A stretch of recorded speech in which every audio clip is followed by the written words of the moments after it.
আমরা যে পার্কে আসি প্রতিদিন, মেজর পার্ক আমাদের দুর্গাপুরে এটা আছে, তো এখানে একটা খুব সুন্দর বজরংবলীর মন্দির আছে। হ্যাঁ, তো আজকে তোমাদেরকে একটু মন্দিরটা দেখাবো। দেখো মন্দিরটা,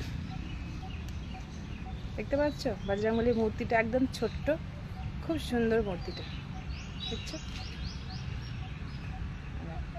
পুরো জায়গাটা তোমাদেরকে দেখায়, দেখো খুব সুন্দর মন্দিরটা। আর এইখানে দেখো শিবও আছে, এই দেখো শিব, দেখো, আচ্ছা ভীষণ সুন্দর মন্দিরটা, খুব ভালো লাগে। আমরা যখনই আসি এখানে আগে এসে প্রণাম করি, যাওয়ার সময় আবার প্রণাম করি, তারপর যাই, খুবই ভালো লাগে। তোমাদেরকে আজকে দেখালাম